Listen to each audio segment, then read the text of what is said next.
నమస్తే అండి. నమస్తే అండి. సార్ మీ పేరు? నా పేరు వీరవల్లి ప్రవీణ్ కుమార్ అండి. ఎక్కడి నుంచి వచ్చారు సార్? నేను వీరవాసరం మండలం బస్సులకోయిపాలెం పంచాయతీ నుంచి వచ్చానండి. ఏం చేస్తుంటారు సార్ మీరు? నేను టెక్ ప్రింటింగ్ అండి, వీడియో ఎడిటింగ్ చేస్తాను. Okay sir. మీ రాజకీయ అనుభవం గురించి చెప్తారా? చింతనంలో మా అమ్మగారి ఇంటి దగ్గర ఉండేవాడినండి. అప్పుడు ఆవిడ ఇంచుమించుగా నాకు 6వ సంవత్సరం అన్నమాట. 6వ సంవత్సరం ఉండగానే ఆవిడ ఎంపీటీసీ కింద పోటీ చేశారు. అప్పటి నుంచి ఆవిడతో తిరగడం అనేది నాకు రాజకీయం ఫస్ట్ అనుభవం అది. గ్రంథి శ్రీనివాస్ గారితో మీ పరిచయం? నేను భీమవరంలో చదువుకునేటప్పుడు డిగ్రీ టైంలో ఒక చిన్న మీటింగ్లో ఆయన చూడడం జరిగిందండి. ఆ టైంలో ఆయన ప్రజలతో ఎలా మమేకం అవుతాడు అనేది చూసి ఇటువంటి నాయకుడుతో మనం తిరగాలనే ఆలోచన అప్పుడే ఏర్పడింది. తర్వాత నేను బిజినెస్లోకి వచ్చిన తర్వాత అనుకోకుండా భీమవరం పాలకొల్లో ఉన్న మా మండలాన్ని భీమవరంలో కలిపారు. అప్పటి నుంచి కూడా ఆయనతో పాటు తిరగాలి, గంజీని గారితో పాటు ఉండాలనేది నా ఆలోచన. మీ ఊర్లో 2019 ముందు అభివృద్ధి, తర్వాత అభివృద్ధి గురించి చెప్పగలరా? 2019కి ముందు నేను ఊళ్ళోకి వెళ్ళినప్పుడు మా ఊళ్ళో శ్మశానం ఒకటి ఉండేదండి. కనీసం బాడీ తీసుకెళ్ళడానికి కూడా చాలా ఇబ్బందికరంగా ఒక బుర్రలోంచి వెళ్ళి ఒక చెరువు దాటుకుని ఈ టైపు ఉండేది. తర్వాత నేను 2019 టైంలో ఊళ్ళో తిరుగుతున్నప్పుడు మీరు ఎమ్మెల్యే గారు కూడా తిరుగుతున్నారు, రేపు పొద్దున్న ఎమ్మెల్యే గారు వచ్చిన తర్వాత కనీసం రోడ్డు అని వేసి పెట్టంటారు అనే టైపు అడిగేవారు ఊళ్ళో.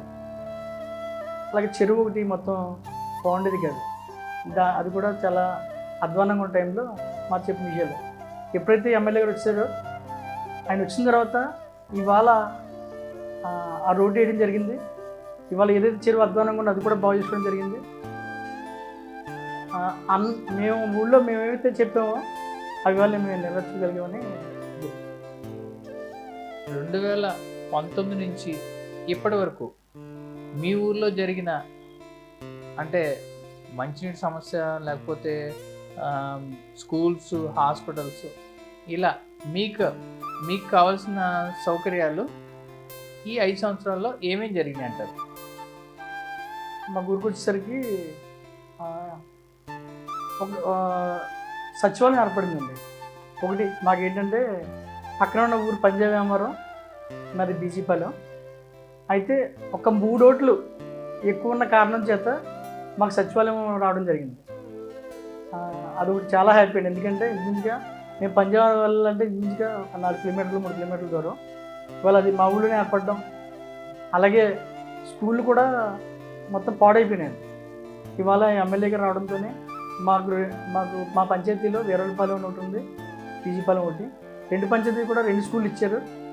ఇవాళ పిల్లలకు కూడా చాలా అనువుగా ఉంది. చాలా బాగా కట్టారు స్కూల్స్ కూడా, చాలా బాగుంది. ఎమ్మెల్యే గారు మీకు ఏ విధంగా సపోర్ట్ చేస్తారండి? ఎమ్మెల్యే గారి అభిమానంతో నేను తిరుగుతూ ఉండగా పంచాయతీ టైంలో కూడా నేను ప్రెసిడెంట్ గారి కోసం కష్టపడ్డాం.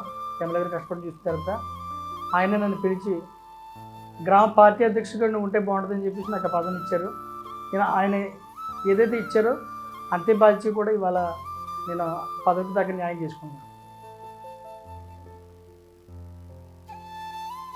భీమవరంలో అనిబాబు గారు పోటీ చేశారు, గ్రంథి శ్రీనివాస్ గారు పోటీ చేశారు, ఎమ్మెల్యేగా చేశారు. వీళ్ళిద్దరిలో వ్యత్యాసం ఏంటండి?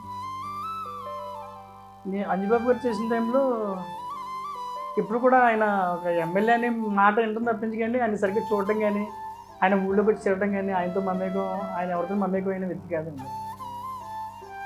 ఆయనతో నాకు అలా పరిచయం కూడా లేదు. ఆయన చేసిన అభివృద్ధి కార్యక్రమాలు మా ఊళ్ళో కూడా అయితే ఏమి లేవు. ఏదైనా అభివృద్ధి కార్యక్రమం ఉందంటే ఈ ఎమ్మెల్యే వచ్చినట్టు మాకు అభివృద్ధి జరిగింది తప్పించి కానీ. అదే గంధి శ్రీనివాస్ గారు అయితే మటుకి ప్రతి ఒక్కరితో మమేకం అవుతారు. మా ఊరు వచ్చినప్పుడల్లా కూడా అందరితో చాలా బాగా మాట్లాడతారు, సమస్యలు తెలుసుకుంటారు.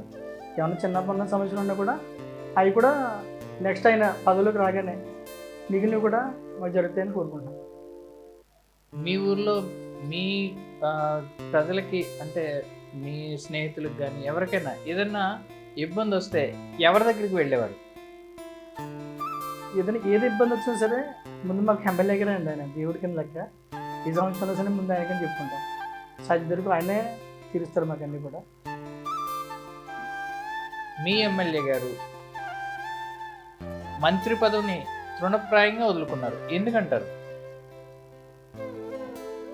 మంత్రి పదవి అనేది వాళ్ళ జిల్లా కేంద్రంగా నాకు భీమవరం కావాలని అని ఉద్దేశంతో ఆయన వదులుకోవడం జరిగిందంటే, ఆయనకి మంత్రి పదవి అంటే కూడా అంత ఇది కూడా ఏమి లేదు. ఎంతసేపు కూడా ప్రజలతో ఉండాలి, ఆ సమస్యలు తీర్చాలనే తప్పించి కానీ.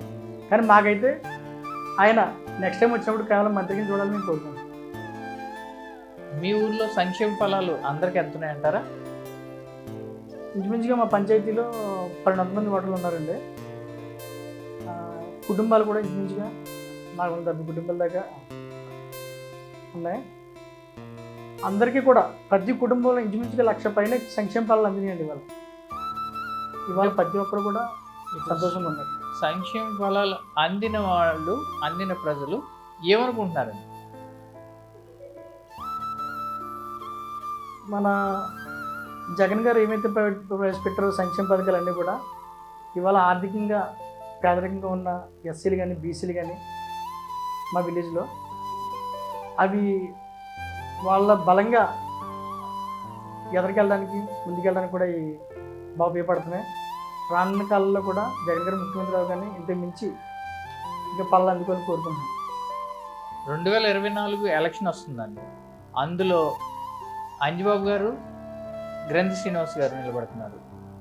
ఇందులో మీ ప్రజలు, మీరు ఎవరికి సపోర్ట్ చేస్తారు?